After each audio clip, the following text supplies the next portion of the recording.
Good morning and welcome. My name is Joe Polanin. I am the founder and CEO of the Alakai Leadership Group. We are your strategic accelerator, and we focus resiliently on customized senior executive leadership consulting, as well as fractional C-suite support and inspirational speaking. I am honored and privileged to be joined today by a wonderful leader, a fantastic mentor, and someone that I'm honored and privileged to know as a partner, Catherine Canty of catherinecanty.com. And I'm going to turn it over to Catherine for a brief introduction before we get started on our conversation.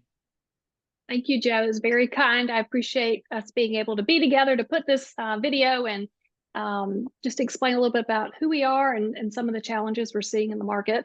As you mentioned, Joe, my name is Catherine Canty. You can find more information about me and the work that I'm doing at catherinecanty.com. I have been working in corporate for 20 plus years and have since transitioned out to my own business using stakeholder-centered coaching. And I'm one of 12 master coaches in the US. And what we are doing we are working with high potential, high performing employees. And we work with teams, we work with individuals, and we work with them using practical applications to deliver accelerated and sustainable leadership change.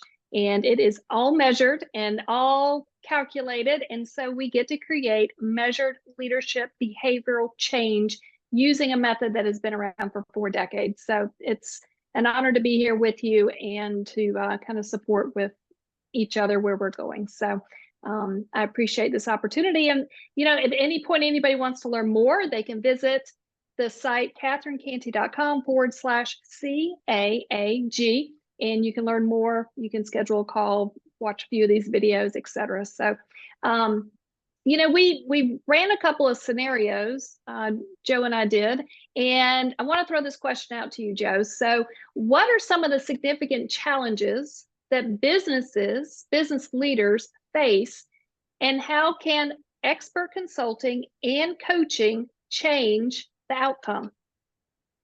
Hey, Catherine, thank you so much. I greatly appreciate it. And thank you for that fantastic introduction. You know, my background is that I served 30 years in the US Navy before moving into the private sector. Probably 20, a little bit more than 20 of those 30 years were in positions of command or command authority, CEO and COO at the enterprise level.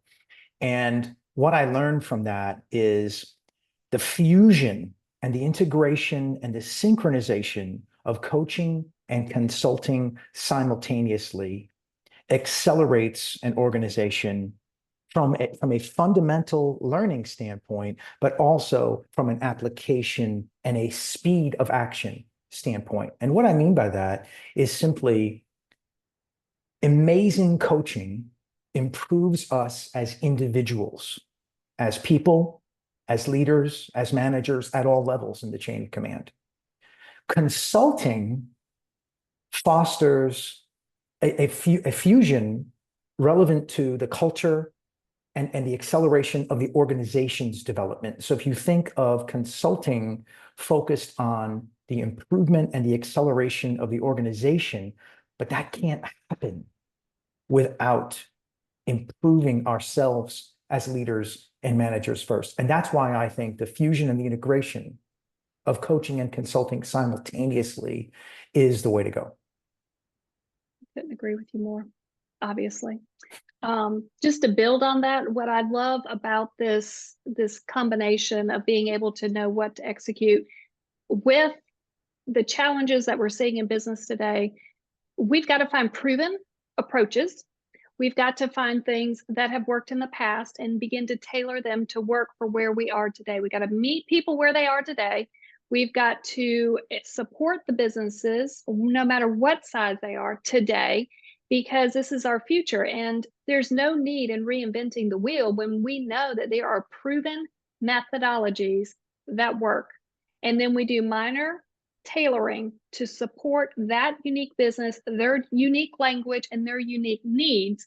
But at the foundation of it all, we know what the proven methods are. You've been around for a few decades serving in the Navy. I have a great appreciation for that. My father served in the Navy, And it's structure. There's nothing wrong with a little bit of structure, using a little bit of a proven approach, and combined collaboration, we can create even bigger things together using this. So using a proven approach, stakeholder center coaching, it's been around for 4 decades, initiated by Marshall Goldsmith, traveled around the world. It's used on 4 continents, and 11,000 leaders have been through it, and they have been able to create 95% measured success for 40 years, which is pretty much unheard of with most leadership development that's out there. So if you want to learn more about any of this, please visit us at katherinecanty.com/CAAG, and you can learn more about this. So tell me, do you have a question, or do you want me to kind of keep digging into some more questions that I've got? No, Catherine, that I no questions, but there is something that I wanted to follow up on that's so important about what you said, that I'd like to underscore, and that has to do with proven best practices. Okay, I happened to learn many proven best practices, as well as what I will refer to as lessons learned.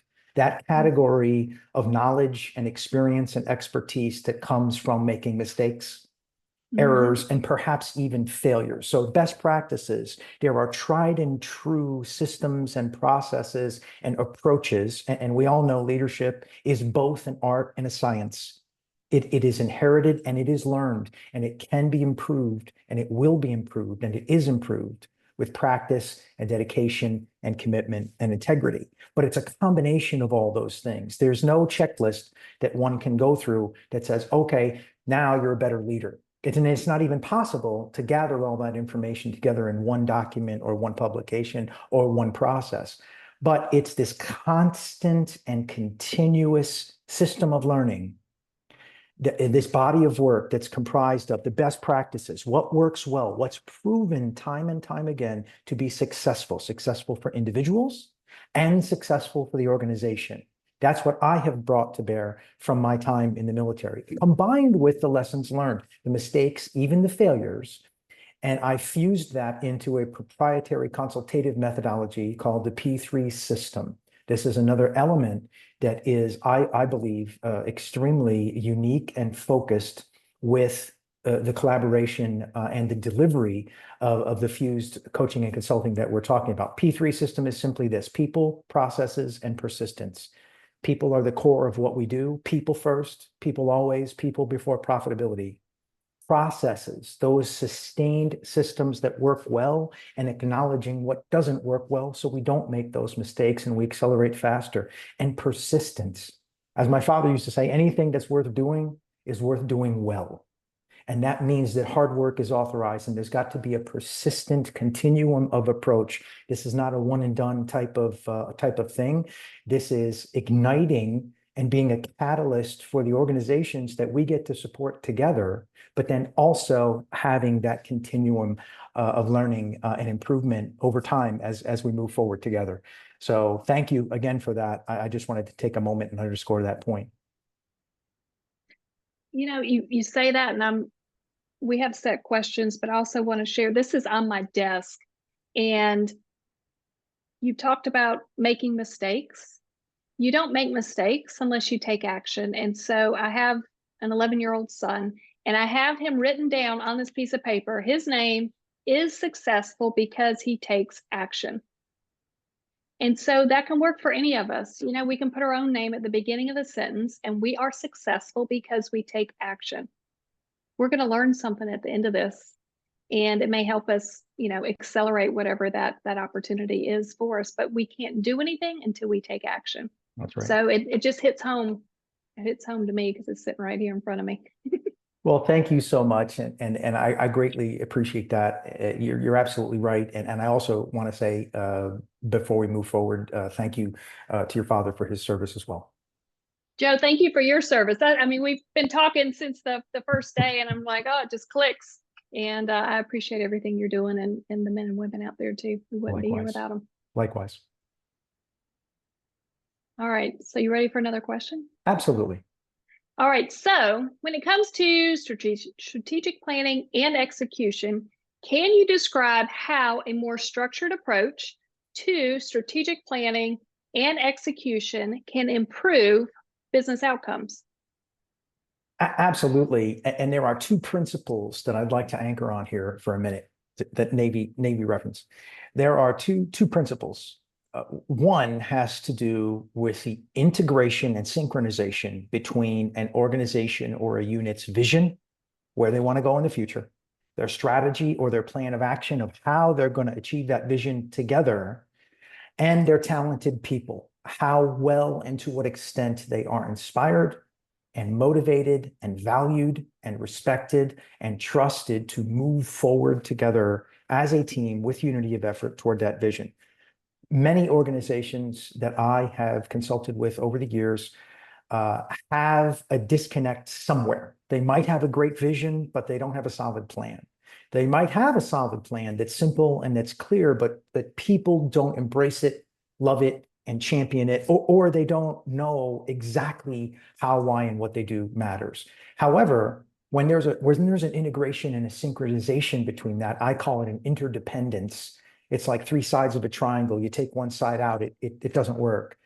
They all have to work together in harmony and unity of effort. When there is a powerful vision with a clear and simple plan of action that's well communicated and people love it, they will move mountains together to make that happen. The second element is, how does an organization move forward with that strategy? What are those key elements? And I like to think of it in terms of ends, ways, and means, or rephrased, results, processes, and the tangible actions that we're going to take together, like you talked about. Actions are what builds confidence and what moves the team together. So that clear and simple plan of action has to say something simple like this: here's where we want to be in the next 3 to 5 years. What does that success look like? Okay, what are the objectives incrementally that get us there? Those ends, those results that we want to achieve together. Where do we want to be in a year? Where do we want to be in 18 months? And then what are the processes we're going to use to do that? How are we going to change potentially what we're doing in branding and marketing? How are we going to change with respect to outreach and communication? And then the final element is the means, the actual actions that we're going to take. What are our talented people who are now inspired and invigorated by this new vision? What are they going to do every day? Why? What are they going to do each month? Why? Each quarter, to get us to those waypoints and to those goals. When a team is aligned in such a manner, they're really unstoppable.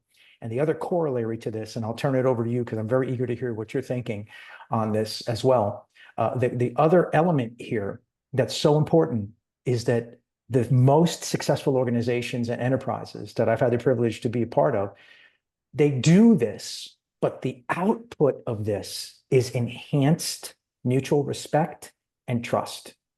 In my experience, a team with trust is unstoppable, and they will move mountains, and they will be able to accomplish anything together. So I'll turn it over to you for your thoughts, Catherine. Yes, so planning and execution. I have been in boardrooms for at least 15 years. And I sat there and went through strategic planning, organization, execution, SWOT analysis, you name it. I sat in a half a dozen boardrooms every year because that was part of my corporate job, was to go out and to understand what the client needs were and to go back and to be able to translate what the needs are and how are we going to support them. The biggest opportunity that I see once you get through this whole thing, and this is what the combined efforts of the consulting and the coaching can do, the coaching is going to create the biggest need that's out there, I think, everywhere. The biggest need in the market right now is accountability. There are not enough people that are putting accountability within the team. And once they start with the accountability, they have to overcome these hurdles and these stories in their head about why they need to create accountability. And I just had a call with a coaching client, and he had read somewhere that employee morale is down.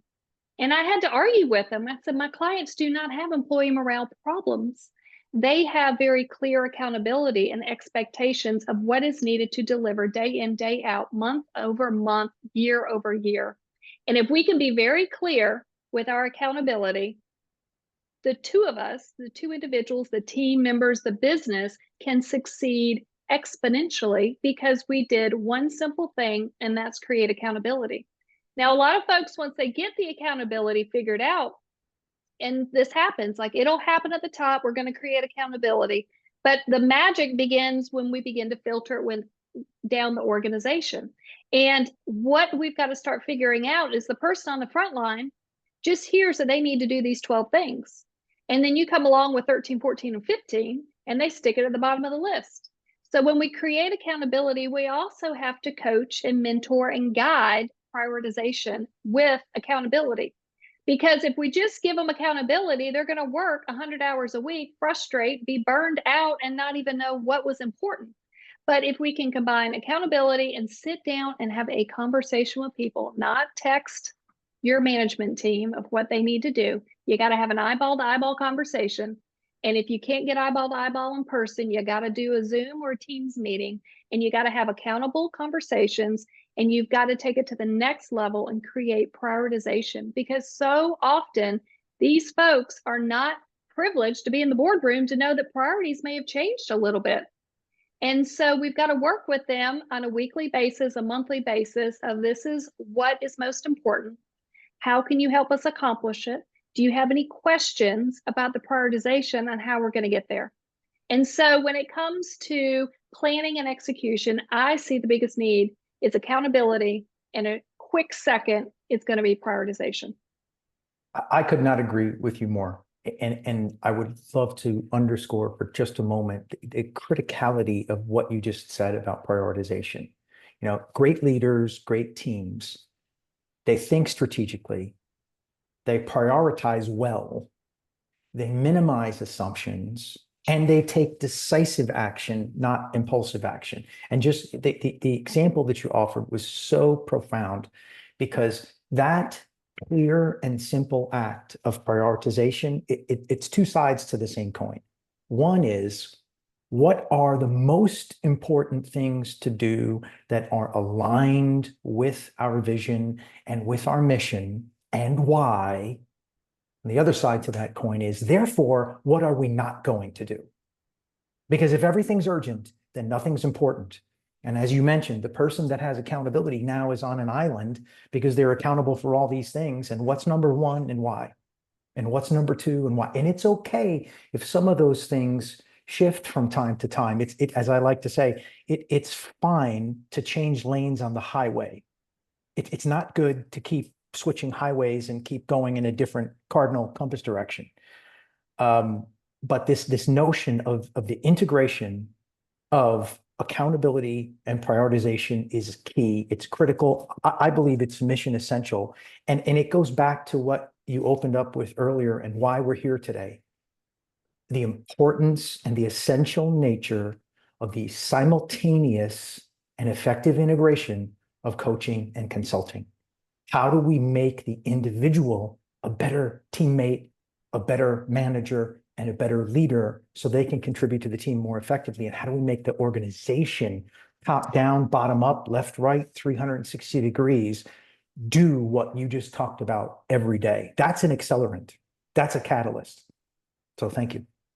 A lot of people think or initially go to, well, that's micromanagement. And I have to disagree. This is not micromanagement. I would like to put a new term out there, and it's called performance management. We want to manage our performance proactively so we're not burned out, so we're not stressed out, so we know what the vision is, we know what our accountability expectations are, we know what our prioritization is. And when we can combine this stuff together, we exceed all of our performance expectations much easier because we're communicating eyeball to eyeball. We're not defaulting to chat and Slack and text messages, but we're just having a few check-in meetings to create that accountability. And that's how we can overcome this execution blockage that may be happening because we plan at the top and then we try to push it down and it just gets diluted by the time it goes down there. So if we change names, and I have a whole story about working in banking and this technology we had to roll out, and nobody wanted this system. And I decided, because I had nothing else to lose, that I would change the name of the system. I called it Bob. And by the end of the meeting, everybody wanted to sign up for Bob. And I hated to tell them it was the same CRM system that they've had for the past 10 years that they didn't want to use, but they had to get past the mindset of what we used to call it. And so once we pivoted and we called it performance management instead of micromanagement, we begin to change the language. We can set up a new horizon, a new mental space on how to embrace this. So I truly believe this is not micromanagement. This is simply performance management. I couldn't agree with you more. And it's I'm fond of saying, and I believe this to be true, that great leaders inspire their team to not only exceed their perceived potential, but to exceed their own perceived expectations. And this goes right in line with what you just spoke about relevant to performance management. It's elevating people. It's educating them as to what the standards are. It's delegating to them the appropriate authority. And then it's having the patience and the wisdom to let them do what they are the best at. Nobody can be the best at everything, and everybody can't be the best at the same things. But when you aggregate a team of individuals who are focused on what you just said, the performance management and the understanding that if I can get something done on time or ahead of schedule, I'm not going to ask for help. But you know what else accountability is? Accountability is courage. Accountability is the courage and the bravery to raise your hand and say, I am accountable for this, but I need help. I'm not going to make this deadline for this reason. Here's my assessment of why, and here's the help that I need. And great leaders do that, and great teams do that. And they have the courage, they have the conviction, and they have the transparency. We spoke about it earlier, mutual respect and trust, where it's okay to make a well-intentioned mistake when you're moving in the direction that you're supposed to be moving. And it's okay to raise your hand and ask for help. And that's inherent in accountability. And it's inherent, I believe, in the performance management as you were describing. So thank you very much for connecting that, but also for the focus of eliminating this notion of micromanagement. And instead, it's all about empowerment, and it's all about elevating and actually exceeding expectations, because that's what the outgrowth of this is. That's what I believe the output and the outcome is of this process and this fusion of coaching and consulting. For those that are interested, that want to learn more, please visit catherinecanty.com/CAAG. You can schedule a call, you can watch more of these videos, and I'm going to jump into the next question. You feel good about this, Joe? Outstanding. Thank you, Catherine. All right. So the third question is achieving these business goals. How can integrated external consulting and coaching help in achieving or surpassing business goals? One word: objectivity. When an external, I'm going to use the term external because that was part of the question, but when a coach and or a consultant, and in our case, a coach and consultant together, join a team, yes, initially they are external, but we work diligently, transparently to eliminate that notion of we're external. We join your team, we share your urgency, we share your resolve. We're helping you to accelerate your unity of effort towards those goals. But what we bring that no one else on the team has is objectivity. We don't know what happened 6 months ago. We don't know what happened 6 weeks ago. We know where we are as a team now. We know where the organization needs to go.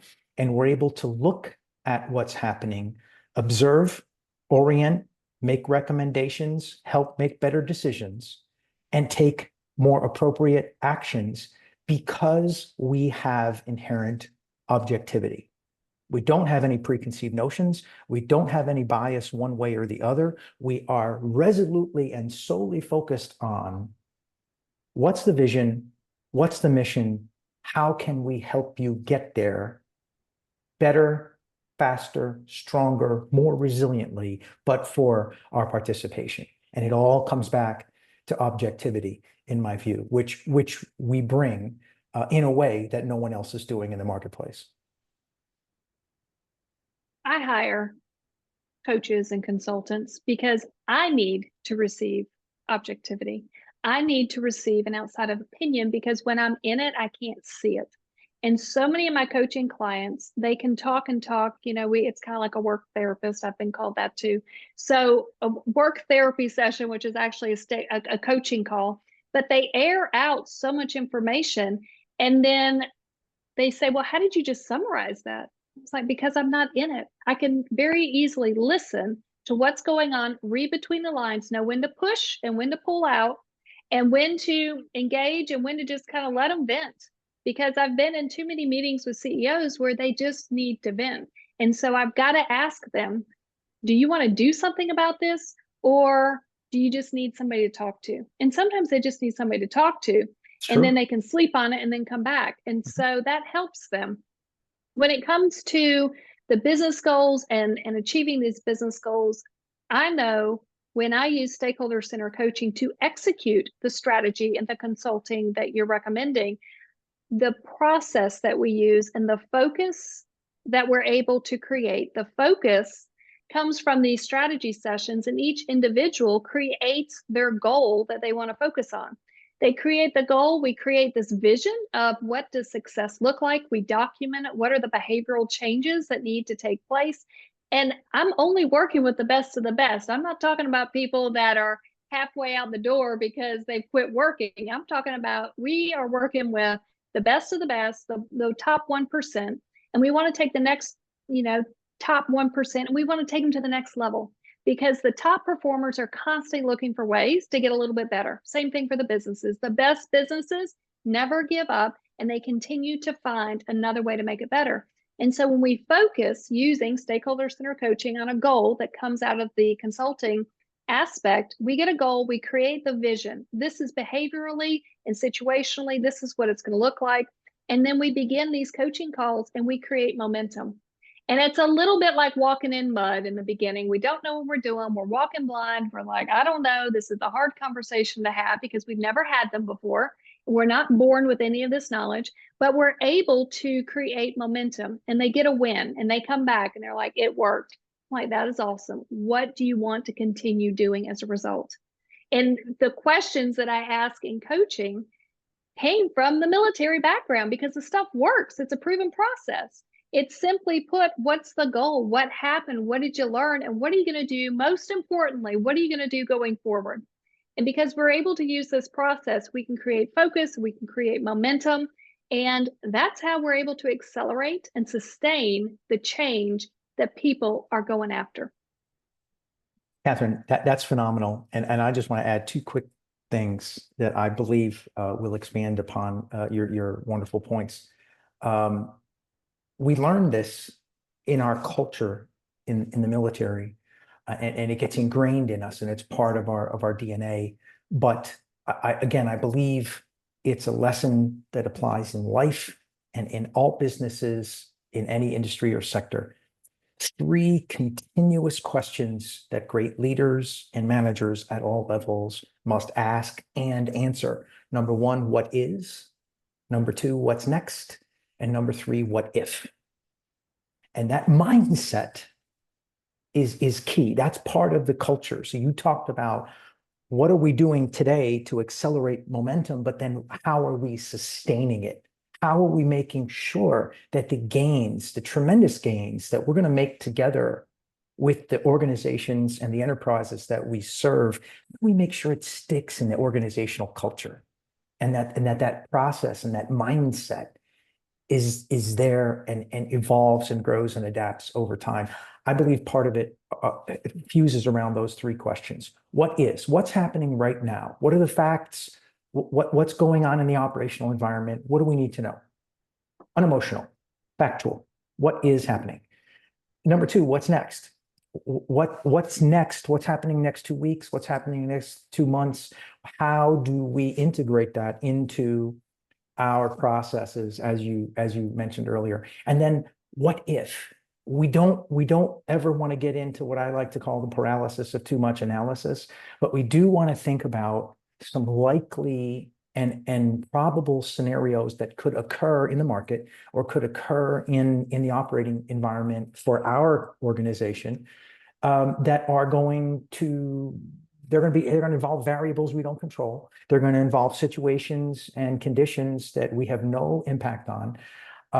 Choosing some of those likely scenarios and working with our teams to develop organizational responses to that helps the organization prepare, be ready for if and when any of those things happen, and actually enables a mindset and an attitude of rehearsal so that when conditions change in the market, we're prepared because we've worked through some of that.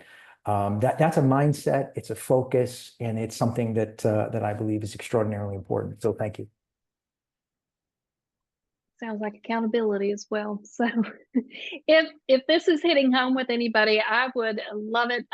Feel free to visit our site, catherinecanty.com/CAAG, and you can watch more videos. You can schedule a call, continue the conversation. And I've got another question, Joe. Yeah. This is all about how traditional methods tend to fail. And I would love for you and for me, we could both talk about this. What are the limitations of traditional consulting or coaching methods?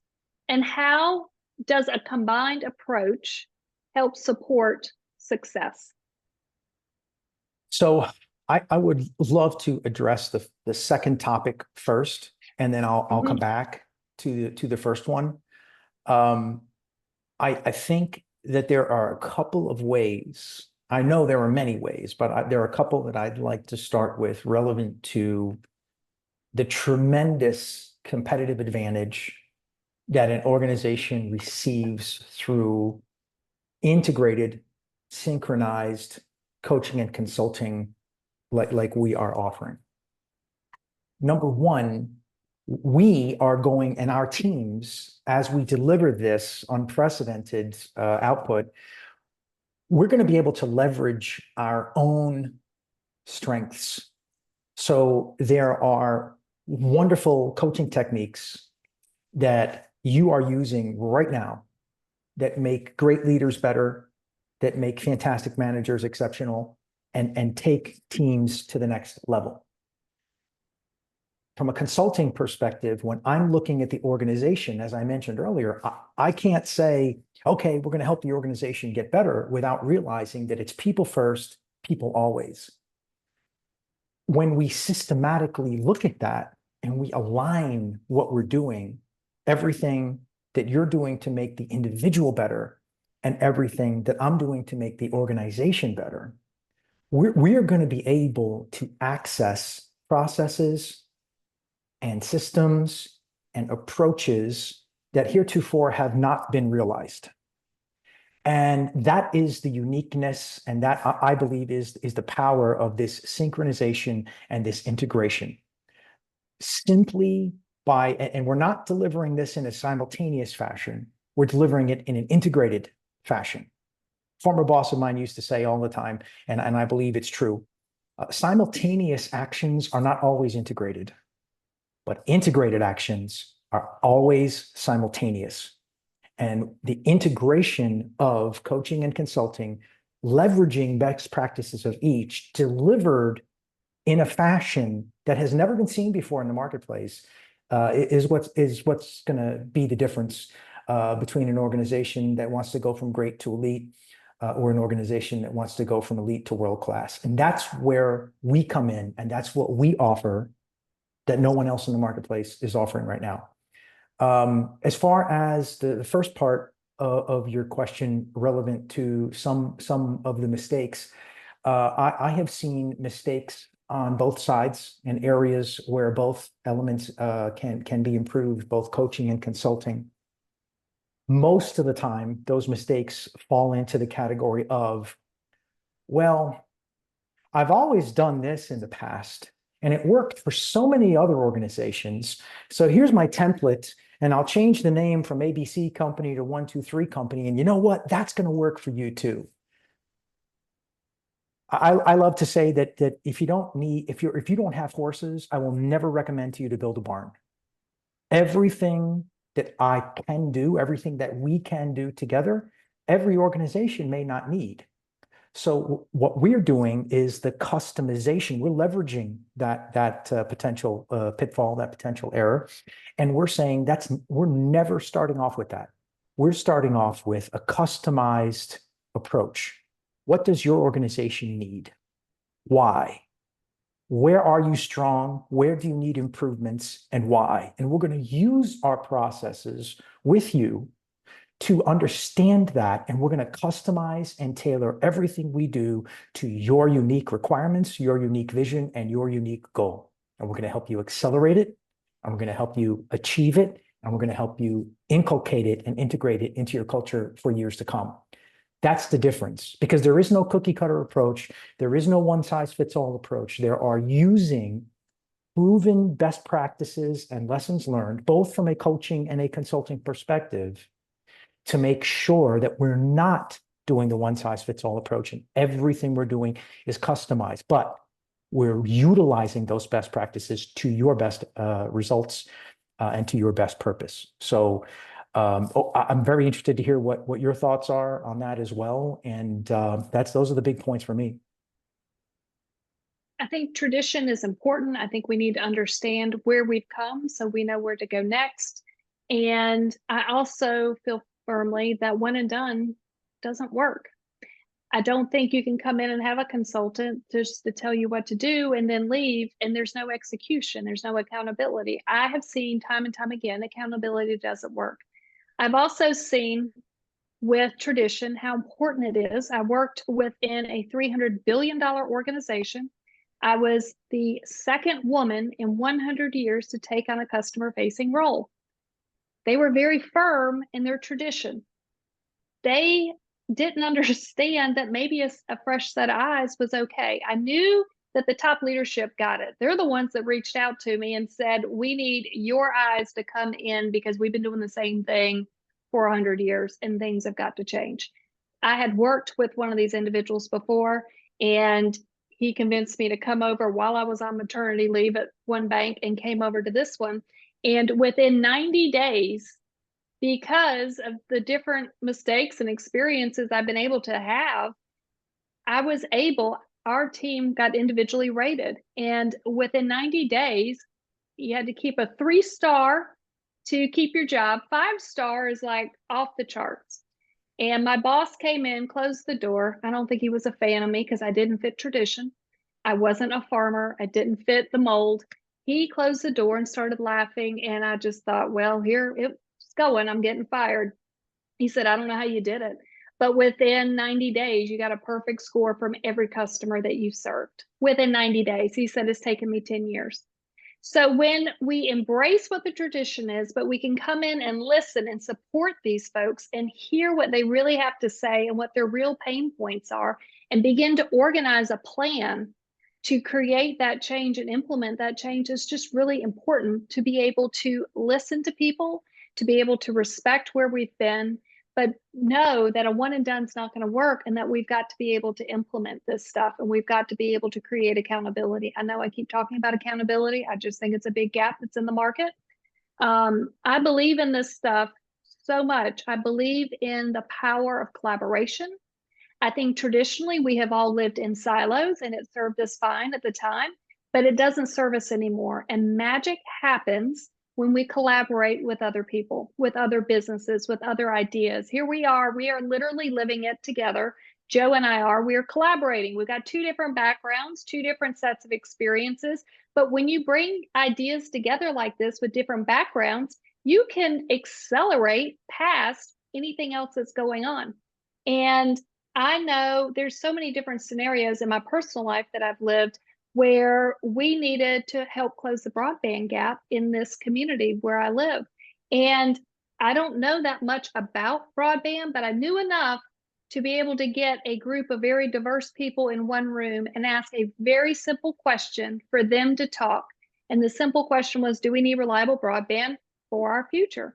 And they despite all their backgrounds, differences, etc., they were able to agree and say yes. And so we were able to come together and collaborate. I've never had government officials lean over the table and write me checks from checking accounts that they said that didn't have any money 30 days ago, but now they got money for broadband. So we go and we execute this thing. We cold call on a telecommunications company that was in the middle of a merger that nobody knew about, but they took our call, they took our shot, and we were the only ones in the state that was able to get this fully funded grant. And I was told that it's basically like catching a unicorn if you're going to go and try to apply for a federal grant. We collaborated. We collaborated with the community. We collaborated with a telecommunication company. We collaborated with farmers that were able to support this. And we were able to receive $12.1 million and put 256 miles of fiber in the ground. I don't know how the shovel works, but I do know that when we get people together in a room and we start talking, bigger things are going to happen. And it's important that we don't just talk about it. And I think that's something that's different that we have. We are not living in silos. We are living what we preach. And I think it's extremely important to realize that what we're talking about, what I go through with clients on a coaching call, I take it personally. Like, this is important to me. I want these folks to be successful. I feel their pain as they're in it. And it's not just something that we flip on and flip off like a light switch. This is collaboration, and this is powerful, and this is allowing us to create something much bigger. 1+1 is no longer 2 when we come together. 1+1 is 5 because we're able to come together and create these great ideas. And I want to reiterate, if this stuff is hitting home, you're curious, you want to book a call, please visit catherinecanty.com/CAAG. You can schedule a call, watch more of these videos. And, this stuff is important to me. You can tell I get excited about it. But traditional methods, we can observe them, we can respect them, but we also need to know how are we going to move forward. And alignment in our personal life and our professional life is extremely important with this as well, because it reduces the amount of stress in our life, because who we are at work is who we are at home. And if we can embrace that and support each other through this, I think we're going to be much more successful as a whole. Catherine, 100%. And I would like to offer just a very, very brief concluding comment, and that is relationships, relationships, relationships. You spoke about it earlier. What we seek in this collaboration and in this integration and in this 5x, 10x synergy that we know we will create for you, what we seek are lasting relationships that are founded upon a couple key principles. Number one, as Catherine said earlier, we know that we want to build long-term relationships with you. This is not a one and done proposition. This is a continuum of excellence. This is a movement that will change the trajectory of your organization in a lasting and enduring manner. So what we're seeking are relationships that are founded upon mutual respect and trust. And we're seeking relationships with senior leaders at organizations whom we know operate in a manner that the way they live their lives is the same way they run their business. There's no difference. Our core values are our core values. That's who we are inside. That's how we live our lives. That's how we operate in the environment. And again, Catherine, it's my privilege and my honor to collaborate with you in this manner. I look forward to moving forward and to supporting many outstanding organizations that we're going to be able to accelerate from great to elite and from elite to truly world-class.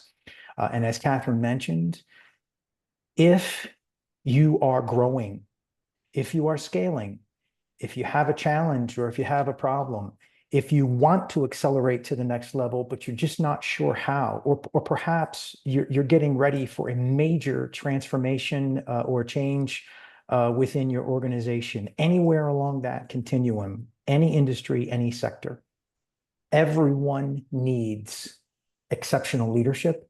Everyone needs sound processes, and all of us, ourselves included, benefit greatly from a fusion, an integration, and a synchronization of coaching and consulting that's delivered in an integrated fashion. Please reach out to us. We look forward to learning from you and to serving you in our mission. And again, that is CatherineCanty.com/CAAG. And Catherine, I'll turn it over to you for final word. No, I appreciate the opportunity to be here with you, Joe. I think it's a privilege to be able to collaborate. I love collaborations. The best things always happen when we bring minds together. And, to be able to have an outside um, observation, I know how much it helps me to be able to have somebody from the outside, to have some fresh eyes without the baggage, to be able to point things out. There's great value in that. I love the combination of the consulting aspect and then the implementation. And I think a lot of things drop when we don't make time to implement. And this is not uber time consuming. This is a process, stakeholder center coaching. It's been around for 4 decades. It is not designed to be time consuming. It is designed to be effective. And when half of the Fortune 100 CEOs have used stakeholder center coaching, we know that they're very busy people, but they're still able to make time to do this and deliver the results. So what we're doing, what we're proposing is a great collaboration, partnership, relationship building. And you're right, people do need to have good leadership. They deserve to have good leadership. And we're here to help with that. So if you want to learn more, you want to book a call, please visit us, CatherineCanty.com/CAAG. Thank you so much for being here. Thank you, Catherine. I appreciate it. And everyone, have a wonderful, wonderful day.